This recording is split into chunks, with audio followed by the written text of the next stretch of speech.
Assalamualaikum warahmatullahi wabarakatuh. Salam sejahtera untuk Anda semua.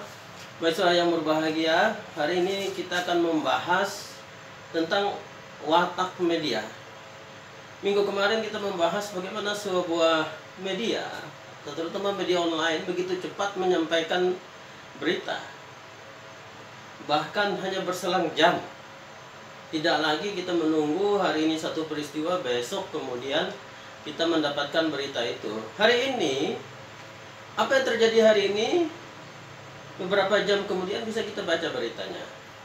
Mahasiswa sekalian, itulah yang dinamakan oleh Haryatmoko dalam buku Dominasi Penuh Muslihat, yang dia satu subjudul dia sebut sebagai logika waktu pendek dan media. Nah, dari bahan itulah materi ini disampaikan. Ada apa dengan logika waktu pendek ini? Ini menyebabkan media itu menjadi dilematis. Pertama, media itu secara idealismenya dia sebagai sarana, fungsinya pendidikan, edukatif, memberikan informasi, sebagai kritik sosial, independen, dan menampilkan kedalaman berpikir dari apa yang ditampilkan media itu. Namun kondisi saat ini, media itu juga, yang saya katakan dilematis tadi, dia menjadi pragmatis. Kenapa media itu begitu pragmatis? Karena kondisi yang memaksa media mengadopsi logika mode. Yang pertama spektakuler, yang kedua sensasional, yang ketiga superficial, dan beragam, pesan yang beragam. Kalau pesan yang beragam, maka informasinya atau berita itu tidak mendalam. Maka sering kita baca berita yang rasanya ini belum tuntas kok udah selesai. Kemudian berita-berita yang spektakuler, dulu judul berita itu bombastis. Nah, tetapi isi berita sekarang itu sampai pada isinya menjadi spektakuler. Dia mencari hal-hal yang bersifat sensasional. Artinya itu menyebabkan satu kehebohan atau diambil dari sebuah kehebohan. Berita tidak lagi mendalami sebuah keheningan. Berita, sebagaimana kata pepatah yang ditampilkan oleh media, cenderung mengikuti air beriak. Maka kalau kita tahu air itu beriak, maka air itu tidak dalam. Berita tidak lagi masuk ke kedalaman keheningan. Air yang kelihatan tenang itu seolah-olah tidak masuk dalam wilayah media. Padahal air yang kelihatan tenang itu menunjukkan ada sesuatu di kedalamannya. Sementara air yang beriak itu menunjukkan ada kedangkalan di situ. Nah, ini menunjukkan logika mode yang dipakainya. Mendiskualifikasi masa lalu dan penghargaan terhadap hal-hal yang baru. Jadi, media terus-menerus mengejar kebaruan karena aktivitas spektakuler dan presensi yang terlihat ringas itu akan, tanpa itu media sepertinya akan ditinggal oleh pelanggannya. Nah, mahasiswa sekalian, ini adalah kenapa ini dilakukan? Karena ini efektivitas dan rasionalitas, dan juga ini sebagai keuntungan. Tapi ada sesuatu yang menjadikan bahaya karena media kehilangan tujuan, dan karena teknik seperti ini kehilangan nilai.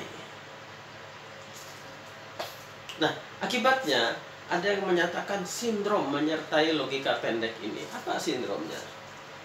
Pertama, ada orang keinginannya itu adalah ada informasi yang siap saji, semacam fast food juga. Maka semestinya pilihan harus jeli. Tapi pilihan agar informasi setiap saji itu jatuh pada sesuatu yang spektakuler dan sensasional. Kemudian akibatnya media yang diandalkan kita berharap media itu memberikan informasi sebagaimana fungsi media. Ternyata dia akan menyamakan berita yang bernilai news virus, bernilai berita dan sensasional. Kita kehilangan sesuatu yang tinggi nilai beritanya, yang di sini nilai sensasional, pilihan kita yang lebih rendah. Kini mereka menjadi sejajar seperti ini. Nah, contoh berita politikus murahan yang berlomba membantu korban bencana alam, tsunami, gempa bumi dan sebagainya, itu menjadi sebuah berita yang kelihatannya spektakuler dan mengharu biru perasaan. Padahal media itu diharapkan meningkatkan satu mutu debat publik. Kita lihat beberapa acara di televisi bicara tentang kekuatan debat publik. Tetapi justru debat publik itu menjadi tontonan. Bukan pada kedalamannya. Mahasiswa sekalian, maka kita lihat misalnya kecenderungan saat kampanye, yang sebentar lagi kampanye ini akan dilakukan, tapi karena corona ini terpaksa ditunda dulu, maka kita akan punya modal. Saat kampanye, artis yang dikerahkan dengan berbagai hiburan, dan itu selalu, karena artis tidak ada, orang juga tidak banyak yang datang. Nah, tapi program diskusi, program lepas itu luput dari liputan media massa. Ya, jadi sesuatu yang bagi media barangkali itu tidak menarik. Padahal media diharapkan dia berperan sekali dalam pendidikan politik. Jadi orang dengan mendengarkan diskusi itu mengantarkan kepada kematangan politik. Tetapi tentu saja harus kita akui, tanpa kemasan yang baik, diskusi-diskusi itu akan menjadi berita membosankan. Akhirnya ini yang menjadi kekhawatiran dari Haryat Moko. Kiat media mau menembus fakta, jadi menjadi slogan wartawan saja. Idealistis itu terbuai oleh mimpi tidurnya. Waduh, sangat tragis sekali. Nah, inilah sebabnya mahasiswa sekalian, media telah berhasil menyebarkan ke seluruh tubuh sosial nilai-nilai pembebasan dan kesetaraan, sehingga lebih banyak orang menyadari haknya. Tapi di lain pihak, media juga gencar menyebarkan dan menawarkan nilai-nilai hedonis, nilai-nilai keduniaan. Akhirnya media itu menjadi pelopor, media berkualitas akhirnya makin menjauh. Itu terutama saya kira media-media arus utama. Makin menjauh ke dalam pemberitaan yang remeh-temeh. Itulah sebabnya kita melihat berita itu ada gosip selebritis, ada kriminalitas. Ini tinggi nilainya. Bahkan YouTube atau produksi konten YouTuber itu yang trending itu, kalau Anda klik trending, maka berita-beritanya itu biasanya gosip selebritis dan tentang kriminalitas. Dan juga berbagai macam iklan yang memacu kita menjadi orang yang konsumtif. Mahasiswa sekalian, akibatnya buah logika waktu pendek ini adalah cara berpikir kita itu adalah semakin konsumtif dan mengikuti model rayuan informasi. Jadi kita berpikir apa yang bisa kita beli saja, bukan apa yang bisa kita produksi. Nah, akhirnya muncul masyarakat yang ringan saja masyarakat kita itu. Dia tidak memaksa norma-norma disiplin, tetapi melalui pilihan dan rayuan. Ini hebatnya media. Media itu tidak memaksa kita, oh harus disiplin dan sebagainya, tapi kemampuan merayu melalui informasi yang disampaikan media itu, melalui iklan itu sangat luar biasa. Nah, orang tidak lagi dipaksa dengan aturan dilarang merokok. Nah, informasi itu berubah sekarang. Bentuk informasinya adalah merokok merugikan kesehatan. Jadi, mahasiswa sekalian, Apa yang kita ambil keuntungan media yang didapat dari pengaruh media itu sendiri. Mempengaruhi dan membentuk citra media itu bergeser menjadi obsesi media itu sendiri. Akibatnya pencitraan mendiskualifikasi kategori kebenaran, sehingga tidak bisa lagi dibedakan tentang representasi, realitas, simulasi, dan kepalsuan hiperrealitas. Hal ini kita bahas pada perkuliahan tatap muka beberapa pertemuan sebelumnya. Nah, ketika diadakan latihan misalnya penjinakan bom, simulasi itu tidak bisa dibedakan menjadi realitas. Ketika pemboman sebenarnya, semuanya sudah terlambat.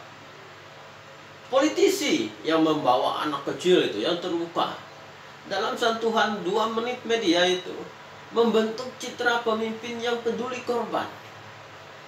Padahal seorang pemimpin yang menggendong seorang anak yang terluka itu sebenarnya bukan pada kemampuan pemimpin yang sesungguhnya.